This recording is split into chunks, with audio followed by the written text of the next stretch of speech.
Syria की सरकार का तख्ता पलट हुए अभी 24 घंटे भी नहीं गुजरे हैं कि इजराइल ने सीरिया के अंदर अपना तांडव शुरू कर दिया है। जी हां, इजराइल जो चाहता था वो हो चुका है। अब देखते हैं कि जो मुजाहिद हैं जिन्होंने सरकार गिराई है बशर अल असद की, अब वो मुजाहिद किस तरह से इजराइल का सामना करते हैं। देखिए, यहां पर शिया और सुन्नी करने की जरूरत नहीं है। मुझे मालूम है कि यहां पर काफी सारे लोग कमेंट में आकर शिया सुन्नी करेंगे। कोई असद को गलत कहेगा तो कोई इन विद्रोहियों को गलत कहेगा।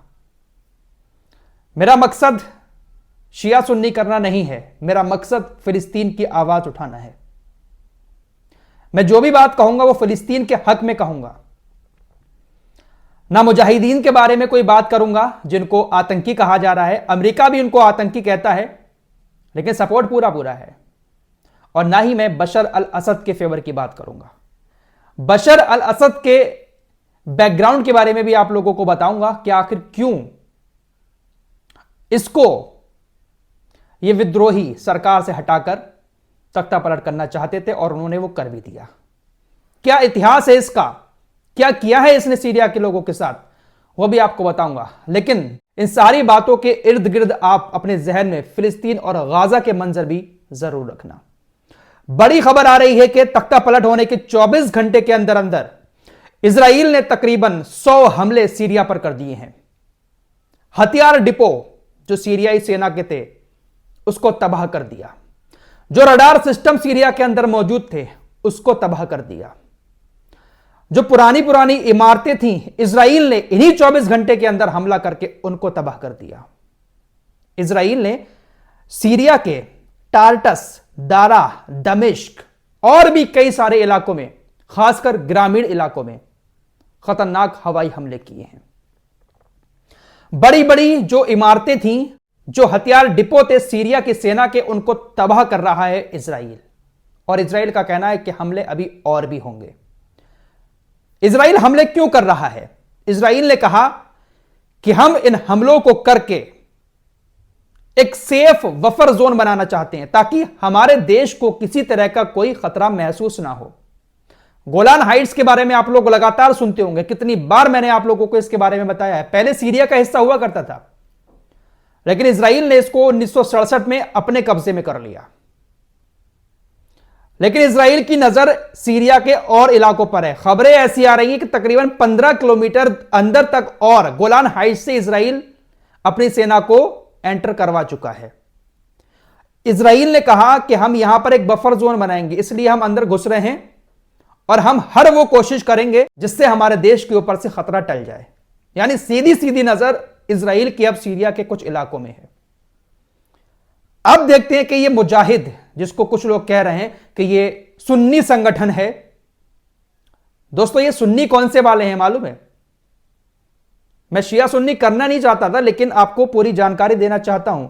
जिस तरीके से सऊदी अरब सुन्नी देश है, मिस्र सुन्नी देश है, जॉर्डन सुन्नी देश है, शिया देश सिर्फ ईरान है और अब इराक में भी काफी सारे शिया हैं, उनको भी शिया देश ही कहा जाता है।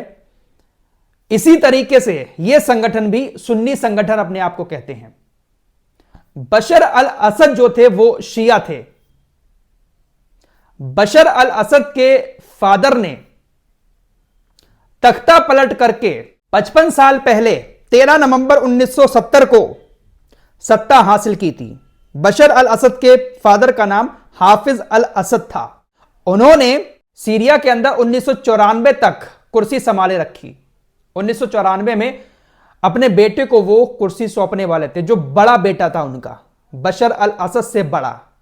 लेकिन उसकी एक कार एक्सीडेंट में मौत हो जाती है, जिसकी वजह से बशर अल असद को फिर कुर्सी पर बैठाया जाता है।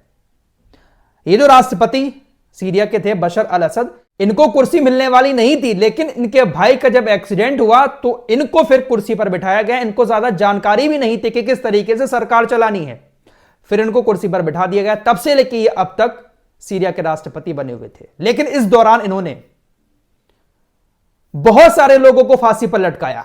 इनके खिलाफ कोई आवाज उठाता था उसको ये जेल के अंदर बंद करवा देते थे।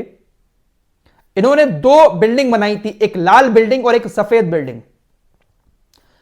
जब पकड़ा जाता था कैदी को तो सफेद बिल्डिंग में रखा जाता था, और जब उसको लाल बिल्डिंग में शिफ्ट किया जाता था तो समझ लो कि उसकी फांसी का वक्त आ गया। ब्रिटेन में मौजूद Syrian observatory for human rights की रिपोर्ट 2021 में आई थी। उसमें इस बात का दावा किया गया था कि बशर अल असद की सरकार में 14 साल के अंदर तकरीबन सीरिया के अंदर 1 लाख लोगों को फांसी पर लटकाया गया।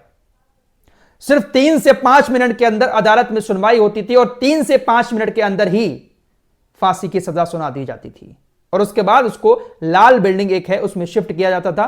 समझ लो उसकी फांसी का वक्त आ गया। सीरिया के अंदर एक जेल है सैदनाया जेल। बशर अल असद के शासन में यह काफी कुख्यात जेल थी, और इस जेल को लेकर रिपोर्ट में दावा किया गया कि इस जेल में बहुत सारे लोगों के ऊपर तकरीबन 30,000 लोगों को इतना ज्यादा सताया गया, इतना ज्यादा मारा पीटा गया कि उनकी मौत हो गई। 30,000 लोग जेल के अंदर ही मारे गए। यह बात सच है कि इनकी सरकार में बहुत सारे लोगों के ऊपर जुल्म हुआ। इनके खिलाफ या इनके सरकार के खिलाफ कोई भी आवाज उठाता था, सीरिया का शख्स जो सुन्नी है, क्योंकि सीरिया के अंदर ज्यादातर जो लोग हैं वो सुन्नी कहलाते हैं अपने आप को, तो जो भी आवाज उठाता था ये उनको जेल के अंदर डालकर उसको फांसी पर लटका देते थे। ये इनका इतिहास है। ईरान के साथ मिलकर ये सरकार चला रहे थे। रूस भी ईरान के कहने पर सीरिया के अंदर आ गया था। तो बशर अल असद के ऊपर यही सारे आरोप हैं, इसीलिए इनको सीरिया का तानाशाह लोग कहते हैं। अब ये जो मुजाहिद उठे मोहम्मद अल जुलानी, ये कौन है? इसका जन्म सऊदी अरब में हुआ। इसके फादर जो है उसके बाद सीरिया चले आए, गोलान हाइट्स में, जहां पर इजराइल ने कब्जा किया। इसका घर वहां पर था। अलकायदा के साथ ये जुड़ गया था और उस दौरान अलकायदा सीरिया के अंदर काफी एक्टिव था। अमेरिका की सेना 2003 में सीरिया पहुंचती है। वहां पर कुछ एक्टिविटी इसने की थी जिसके आरोप में अमेरिका की सेना ने इसको गिरफ्तार कर लिया। 5 साल ये अमेरिका की जेल में भी रहा, वहां से छूट के वापस आया और उसके बाद फिर इसने विद्रोह की आग वहां पर जलाई। तो ये जो मोहम्मद अल जुलानी है ये अब सीरिया का नया नेता बन चुका है। सीरिया की कमान अब इसके हाथ में आ चुकी है। ये अपने आप को सुन्नी संगठन कहते हैं और इन्होंने जीतने के बाद कहा कि हमने उस तानाशाही शासन का अंत कर दिया, अब सरकार हम चलाएंगे, हम सीरिया के लोगों का भला करेंगे। बहुत सारी बड़ी बड़ी बातें इसने कही। लेकिन दोस्तों अब ईरान इनके साथ नहीं है, रशिया इनके साथ नहीं है, तुर्की इनके साथ है, क्योंकि तुर्की और इजराइल के सपोर्ट से ये लोग इस तरीके से विद्रोह करने में कामयाब रहे। लेकिन इजराइल इनका सगा नहीं हो सकता। अमेरिका इनको आतंकी संगठन घोषित कर चुका है, तो अमेरिका भी खुले तौर पर इनको किसी तरह की कोई मान्यता नहीं देगा। अंदर अंदर चाहे भले ही कितना भी इनको सपोर्ट करता रहे फाइनेंशियली और हथियारों के जरिए, लेकिन सामने आकर अमेरिका इनको सपोर्ट नहीं करेगा, क्योंकि आतंकी संगठन घोषित कर रखा है अमेरिका ने। अब देखते हैं कि ये मुजाहिद इजराइल से कैसे निपटते हैं। इजराइल की नजर अब सीरिया पर है। अगर ये मुजाहिद वाकई में कौम के वफादार हैं, कौम के बारे में सोचते हैं, तो इनको फिलिस्तीन और गाजा के बारे में भी सोचना चाहिए। इन्होंने सीरिया के अंदर एक तानाशाही शासन का अंत कर दिया। सीरिया के लोग इस बात की खुशी मना रहे हैं क्योंकि वहां पर सुन्नी ज्यादा हैं, शिया बहुत कम है, माइनॉरिटी शिया की है वहां पर, इसलिए वो सभी लोग खुश हैं। लेकिन अब इनको इजराइल पर भी नजर रखनी होगी। लेकिन नजर कैसे रखेंगे? ये तो खुद ही इजराइल के पिट्ठू हैं। इजराइल के समर्थन से ही ये लोग सीरिया के अंदर विद्रोह करने में कामयाब रहे हैं, क्योंकि इजराइल का प्रधानमंत्री बेंजामिन नेतन्याहू ऐसे ही बड़ी बड़ी बातें नहीं कर रहा था कि मैं सरकार को 10 दिन में गिरा दूंगा, और उसने 10 दिन में सरकार गिरवा दी। तो मान सकते हैं कि इजराइल को इनका पूरा सपोर्ट है। लेकिन इजराइल सीरिया पर हमले करके तमाम बुनियादी ढांचे को तबाह कर रहा है और मुजाहिद खामोश बैठे हैं। अरे चलो आपने भगा दिया बशर अल असद को, देखिए मैं उसके सपोर्ट में नहीं हूं, उसने भी बहुत जुल्म किया है सीरिया के लोगों पर, यह हकीकत है। लेकिन अब इन मुजाहिदों को फिलिस्तीन और गाजा की भी खबर लेनी होगी अगर वाकई में इनको कौम का दर्द है। देखते हैं कि भाई क्या होता है। फिलहाल बशर अल असद मॉस्को पहुंच चुके हैं, रूस की राजधानी, अपनी पूरी फैमिली के साथ, बीबी और बच्चों के साथ वहां पर मौजूद हैं। कल जो खबर आई थी कि उनका विमान जो है वो रडार से गायब हो गया है, क्रैश हो गया, बहुत सारी खबरें चल रही थी, ऐसा कुछ नहीं है। वो अब रूस पहुंच चुके हैं। लेकिन इजराइल कैसे बचाएंगे ये मुजाहिद अब सीरिया को इजराइल से? इजराइल की सेना ने कहा है कि अब युद्ध जो है वो सीरिया की तरफ मुड़ गया है, क्योंकि हिजबुल्लाह तो वैसे ही कमजोर हो गया। हिजबुल्लाह के पास हथियार ही नहीं पहुंचेंगे अब, तो हिजबुल्लाह क्या ही कर पाएगा। सारे रास्ते ब्लॉक, जो सीरिया से जाने वाले रास्ते थे, हथियार जिसके जरिए पहुंचते थे, वो सारे रास्ते ब्लॉक हैं। अब हिजबुल्लाह भी कुछ नहीं कर पाएगा। तो अब पूरा रुख जो है वो सीरिया की तरफ इजराइल ने अपना मोड़ दिया है, और इजराइल बहुत जल्द सीरिया के बहुत सारे इलाकों में कब्जा करने में कामयाब भी हो जाएगा। अब पूरी नजर इन विद्रोहियों पर रहेगी। मोहम्मद अल जुलानी, देखते हैं कि इजराइल से कैसे पार पाते हैं। आस्तीन का सांप तो नहीं पाल लिया कहीं मोहम्मद अल जुलानी ने? वक्त बताएगा। उम्मीद करता हूं सारी बातें आप लोग समझ चुके होंगे। काफी सारे लोग कह रहे थे कि बशर अल असद का इतिहास आपने नहीं पढ़ा है, ये नहीं किया है, वो नहीं किया है।